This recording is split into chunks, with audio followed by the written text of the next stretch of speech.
حي على الفلاح. In this particular ayah, Allah is talking about the temptation. I know I'm talking to people on YouTube and on Facebook in particular, so I figured I'd talk about something that young people, face. Temptation. So Allah says, راودته التي هو في بيتها, the wife of the minister, Allah says that she tried to seduce him. And the word rawada is used, which comes from ruwaid, which means slowly. Ruwaida in Arabic, ruwaida means slowly. So the suggestion is that she tried to reel him in and tried to seduce him, not just one time, but she kept at it.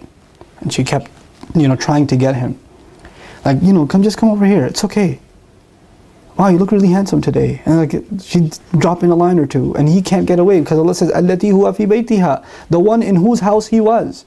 And just rhetorically, just saying baytiha, her house, means she has access to the entire house. He can't get away from her. Everywhere he goes, she's there. And she's slowly, little by little, making her advances.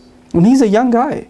He just became a teenager. Just in the previous ayah, Allah describes him coming into manhood. وَلَمَّا بَلَغَ أَشُدَّهُ. Right?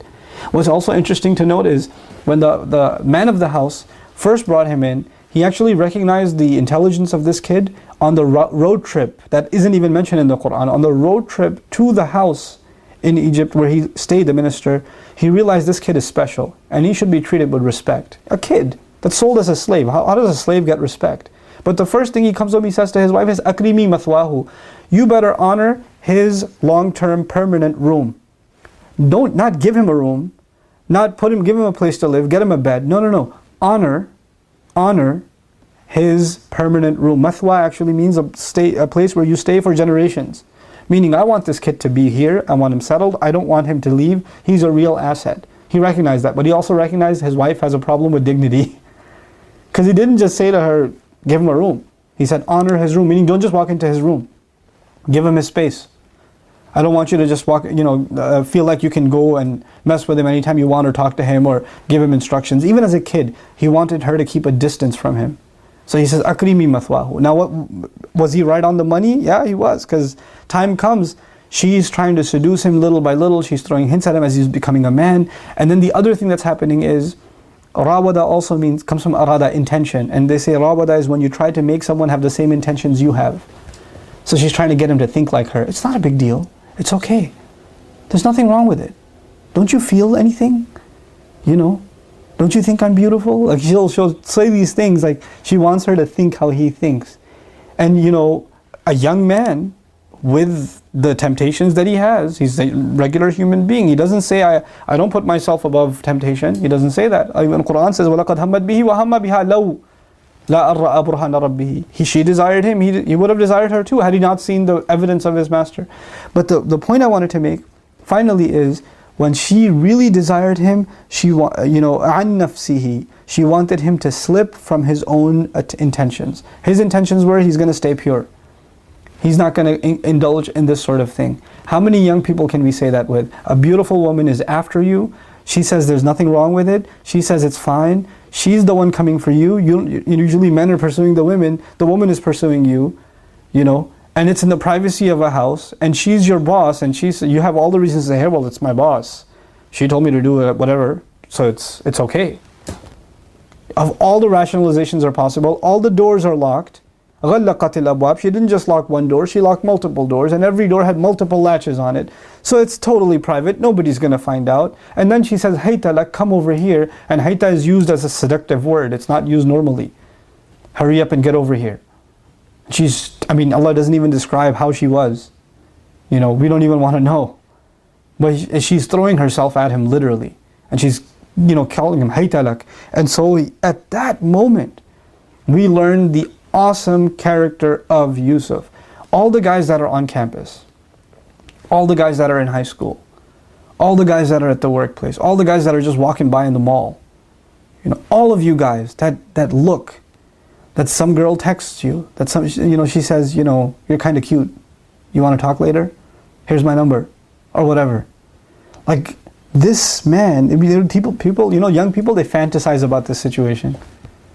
They fantasize about this situation. Yusuf ﷺ is in this situation, and he can remember that Allah is watching at this situation. That's the thing we're being taught here. And he says, Ma'adallah, I seek the refuge of Allah. I seek a place where I can find Allah's refuge, because Ma'ad is considered an ism dharf, a place. I seek a place where I can find Allah's refuge.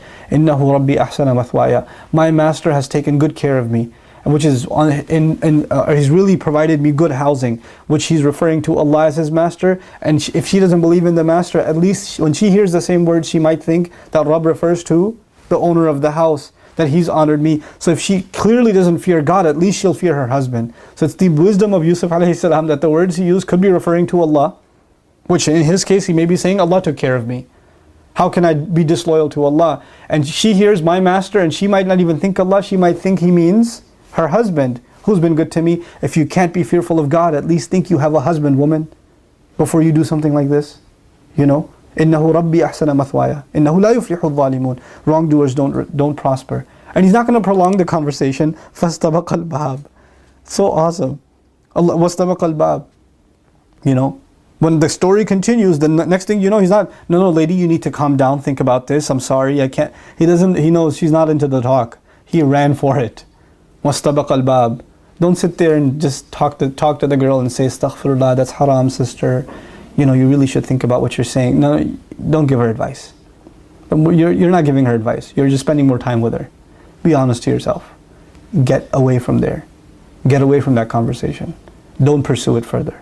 Don't respond back to her. You're in Ramadan, man. Don't respond to her text messages. Don't do it. Make tawbah from it. Don't even say, I won't text you anymore. Don't say it. You know, why aren't you responding to my emails? No, astaghfirullah, it's Ramadan. Don't even respond. Do not engage. The same thing goes for the girls. If you guys want to really take advice from the Quran, this is real stuff. This is not just a story. This is your story. This is what you're up to right now. And if you're involved in this, and you heard these ayat of Quran, Allah will ask you and me on Judgment Day, these ayat you heard, you think they were just stories? They weren't talking about you? Fihi dhikrukum. It's talking about you, Allah says. And it is your mention. And it is your story. It's advice for you. So don't just read this story and think it has nothing to do with your dating life. It has nothing to do with your little, personal exploits that your parents don't know about, that your friends don't know about. It does. It very much does. There's no accident this is mentioned in the Quran. This is a timeless problem. And if you're suffering from it, I pray that learning from the story of Yusuf alayhi salam makes you really rethink what you're doing with your life. You're praying, you're fasting, you're trying to read Quran, and there's a girlfriend? There shouldn't be. You really need to think that this is not a small sin. This is not something small you're doing. You're playing with your own faith. And I pray for you, and I pray that you're strong enough to do the right thing and cut off a haram relationship. And if you cannot cut it off, that you make it halal, that you man up and you make it into a halal relationship.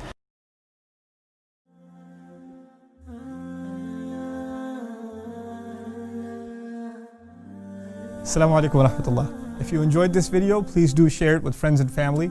If you want to see more videos from this series, click on the box at the top. If you want to see other videos, click on the box at the bottom. And don't forget to hit the subscribe button. Thanks.